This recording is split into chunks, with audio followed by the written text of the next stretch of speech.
Hi, I'm Chris Chiarello. I'm here to introduce the next series of speakers.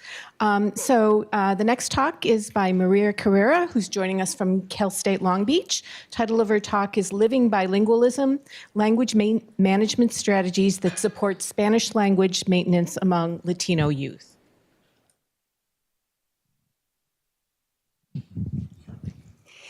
Thank you, and I want to start out by thanking the conference organizers for inviting me and putting together such an important event. My topic today doesn't seem to be moving. Oh, there we go. Oops, but now it moved.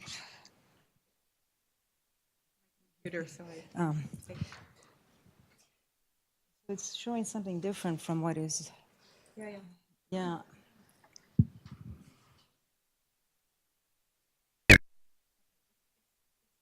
Forward, but it's not showing it on the screen. So screen, I'm afraid. Okay. It's going to be tricky. All right. So my topic today is how Latino children and youth manage their bilingualism. Language management has been defined as regulation of language and linguistic behavior aimed at solving a linguistic problem. Language management can take place in any number of domains, such as those listed there, and it's undertaken by language managers that can include parents, teachers, policymakers, etc. Research on language managers, which is what essentially I'm going to be talking about, has focused largely on the work of adults. Less attention has been given to children, how they manage language, in part because we think of children as being passive receivers of the language management practices and socialization practices of adults. But in fact, the little bit of research that has been done on children shows that they actually act as agents in language management. There's this well-known study by Gafaranga 2010 where he showed that Kinyarwanda-speaking children in Belgium were agents in bringing about language shift in the family. They forced their parents to speak French, not Kinyarwanda. Agency, of course, is closely connected to language management. And agency has been defined as a socio-culturally mediated capacity to act. And in parentheses, I put free will because that is what, it's not free will. It stands in opposition to free will because it has a socio-cultural mediation aspect of it. Ahern defines different types of agency. I'm going to be focusing on two of them here. Oppositional, which goes against the norms of a particular domain, and complicit or participatory, which follows the norms of a given domain. Patricia Duff also identifies other strategies, such as those listed here. Today I'm going to be focusing just or mainly on choice, which involves choosing one language over another as a language management strategy. At the end, I'll also show you an example of influence. So with that, I'd like to refine a little bit more the sentence or the issue I started out with, from how Latino children and youth manage their bilingualism to how Latino youth regulate their language in a socio-culturally mediated capacity to solve language problems in domains of everyday life. And this approach raises a few questions. First of all, what are some of the problems that Latinos face related to language? What are some of the language management practices that they put into place to deal with these problems? And what factors mediate the use of these strategies? To show you some of these, to look into some of these questions, I'm going to use narratives from a book I wrote on where I interviewed, collected narratives, visited the homes of Latino families. I should tell you, though, that the book is not about language management. The book is a primer on life in the United States for Latino students. I wrote it for teachers, non-specialists who dealt with this population to give them an idea about what the main points are surrounding language and culture. So here's some of the problems associated with using Spanish in the United States. When Latino children use Spanish in the home and when they speak to native speakers outside the home, they're often ridiculed, criticized, told that they're not real Latinos because they don't speak perfect Spanish. When they use Spanish outside the home, they're frequently judged to be antisocial. And though I won't show you an example, frequently they're called anti-American for using Spanish outside the home. This goes with what Covadonga was talking about, right? And there's also a loss of opportunity, particularly in the school and the work environment that is associated with the use of Spanish. So let's go through some of these. So here I'm going to show you the criticism that they endure and the sense of being excluded as a result of using Spanish. The student says, in high school, I was considered Mexican because I spoke Spanish, but I was considered pocho, that's a pejorative term, by my dad's family because my Spanish was not up to their standard. It's this weird duality in which you're stuck in the middle. Latinos are often told that they're not Americans, but also that they're not connected to their language. And here's the language management part. You take pride in both cultures and learn to deal with the rejection. You may never be fully embraced by either side. That's why you seek out other people like yourself. Socializing with people who share a common experience helps you deal with this experience. So what we see here is not choosing one language over another or one cultural stance over another, but a bilingual way, where they're taking a third way, they're choosing to socialize with other bilinguals, such as themselves. And it's neither an oppositional nor a complicit strategy. It's somewhere in the middle. It meets everybody halfway. As I said, Latinos also risk being seen as antisocial for speaking Spanish in public. And here we have an example of that. In first grade, 2 kids were speaking Spanish, making fun of another student. That student told the teacher, and she wasn't too happy. She told us how wrong it was to make fun of others and implied that we shouldn't be speaking Spanish because we could be misinterpreted. Here's the language management part. Thereafter, I never spoke Spanish. I felt that others could think that I was talking badly about them. Even now, if I'm talking to a girlfriend in Spanish and a person who doesn't look Hispanic is around, I tend to switch to Spanglish. I don't entirely leave Spanish, but I also leave no rooms for misinterpretations. So here again, we have a choice strategy where there's a bilingual way chosen. It's neither oppositional nor complicit. It sort of meets everybody halfway. But clearly, it shows that bilingualism matters to this individual. This is a very similar situation in that it involves use of Spanish in the school, which offends somebody. But note, there's a very different strategy here at play. There's no teacher involved, and I think that's what determines the use of a different strategy. I was one of only 20 Hispanics in my high school. When my best friend and I would speak Spanish, the non-Spanish speakers would look at us with anger. One day, a fellow classmate interrupted a conversation and said, "Will you please stop talking about us? Why don't you speak English and leave Spanish for the other Mexicans in Mexico?" I got really offended and responded, first of all, Mexicans are not the only ones that speak Spanish. Second, I'm not Mexican, I'm from Honduras. And third, what makes you think I'm talking about you? I'm not even looking at you. So please turn around and mind your own business.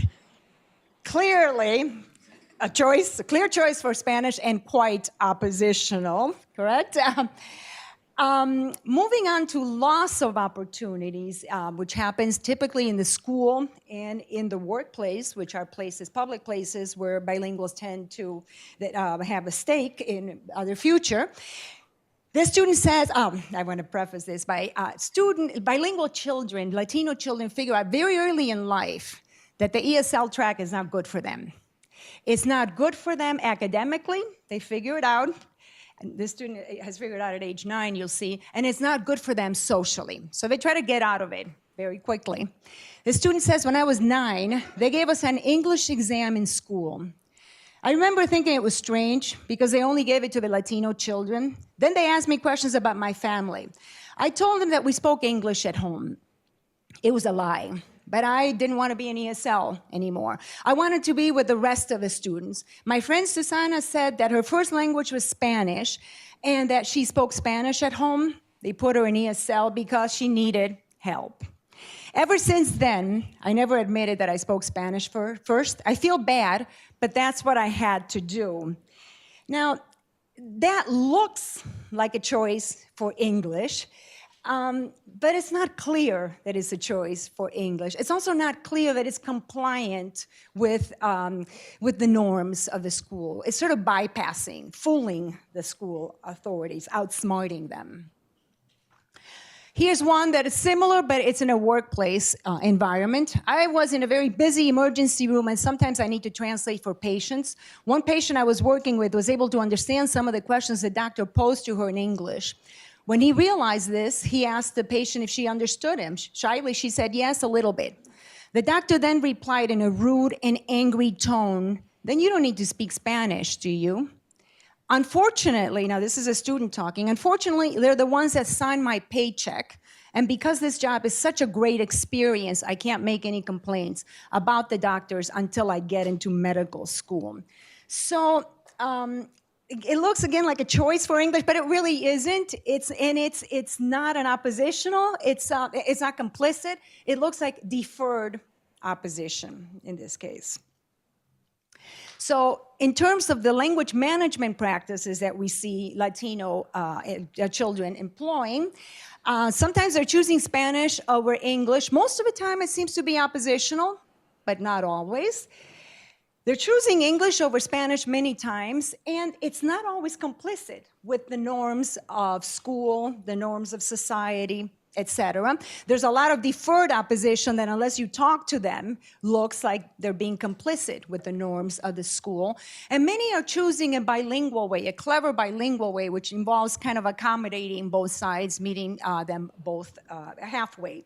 But clearly what we're seeing is that bilingualism does matter to them, and they're engaging in a diverse number of practices, language management practices, to deal with what are some very difficult situations.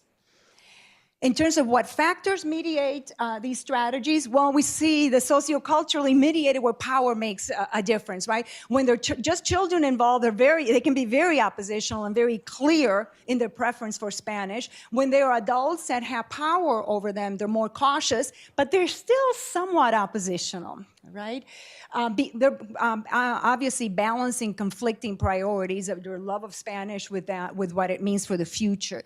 This also, though I don't have time to talk about it, connects with the work on how children's attitude towards their heritage language changes over time. Children go through a period where they reject their heritage language, and as they get older, they become more participatory, they defend it more, they're more comfortable using it, and therefore can be more oppositional. So overall, these examples are individual manifestations of what is a larger problem.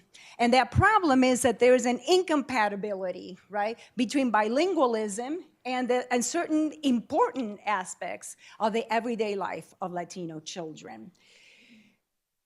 I want to close with actually one big pedagogical implication. And to do this, I want to read what I think is probably my favorite narrative.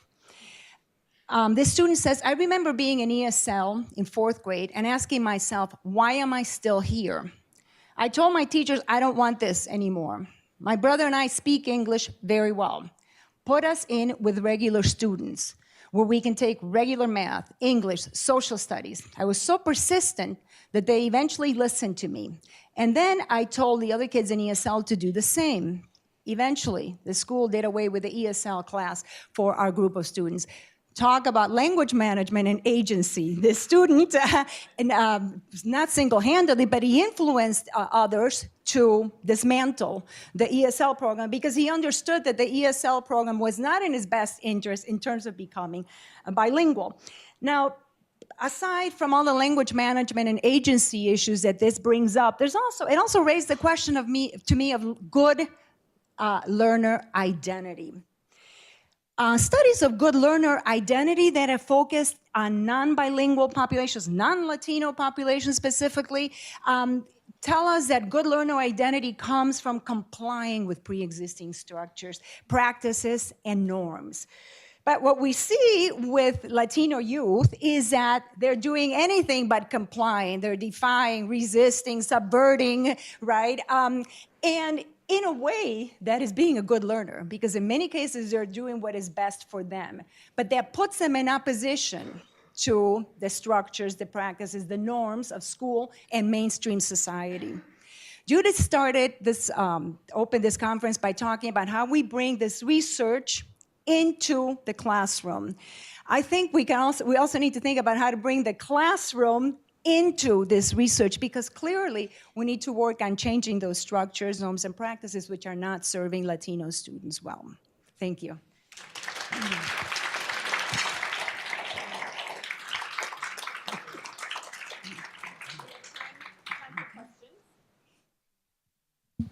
Thank you for this really enlightening and invigorating talk. I was wondering, however, how representative of the general bilingual population are these narratives? Because I do want them to be like this, but are they, are these a self-selected group that came and talked about these things, or are many others beaten into compliance? Okay, so the answer is yes and no. So these are students that I interviewed them when they were older, right? They were Spanish speakers. So these are the ones that kind of made it. Now, in different degrees of proficiency. Some have minimal proficiency in Spanish, but have some proficiency, and others are extremely bilingual. So in that sense, they're not representative.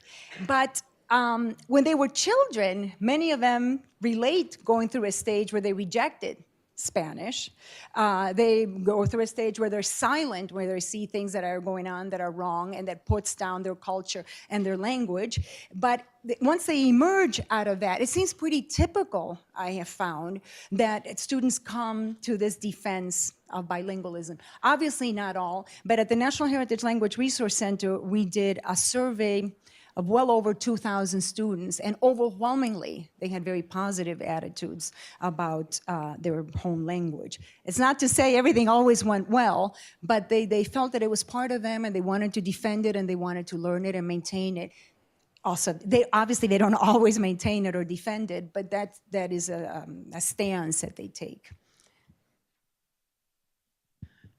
Being in the field of public education, and in specifically Director of English Learner Programs, I like to believe that there's been a lot of change in terms of language programs for students learning English as a second or third language, so let's hope. But my question to you is, did gender make a difference in terms of how your participants reacted to the challenges of being bilingual? Yes, females seem to be much more, they're much more willing to defend Spanish, to defend their bilingualism, to stand up for what they believe in. And I should say, while you're getting there, that even in the foreign languages, of course, are overwhelmingly populated by females. So that right there. I was just curious, how do you think things will change as students in areas like Southern California who are exposed to a more multicultural environment, who maybe are native English speakers, how might that change the relationship that these students are having with peers and things like that over time, as this idea of being bilingual becomes more valued and important, and children, native English speakers, are learning another language earlier and it's being more promoted? Do you think that will change the need to have opposition, or that bonding with people of the same experience? I find that question very difficult to answer, because you're asking me to speculate. And I'm going to sound very negative here. I think even if we become more welcoming of bilingualism, what I see is a different standard for Spanish than for the other languages, where bilingualism in the other languages, the prestige languages, is seen high, it's highly rated, highly valued. With Spanish, it doesn't have that stature. So I sort of have a feeling that maybe it'll get better, but you will continue to see this difference between Spanish, bilingualism in Spanish versus the other languages. Obviously, because bilingualism in Spanish typically comes with socioeconomic issues that work against the language.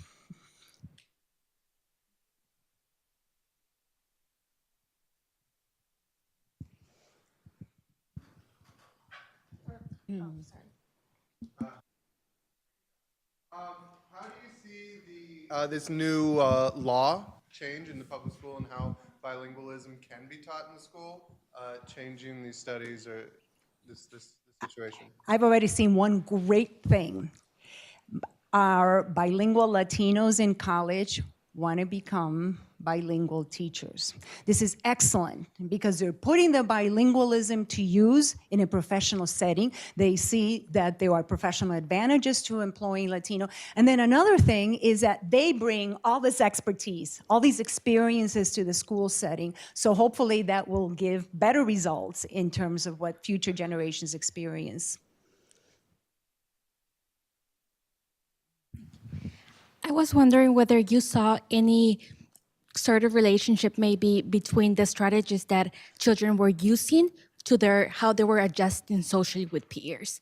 Okay, can you say that again? I'm sorry, I lost a little piece of it. Yeah. Did you see any relationship between any particular strategies were some better than others in terms of how the students were socially adapting with peers? Okay, so what I learned from this whole book, the many hundreds and hundreds of interviews, is that there are many different strategies, and they go along with different types of personalities.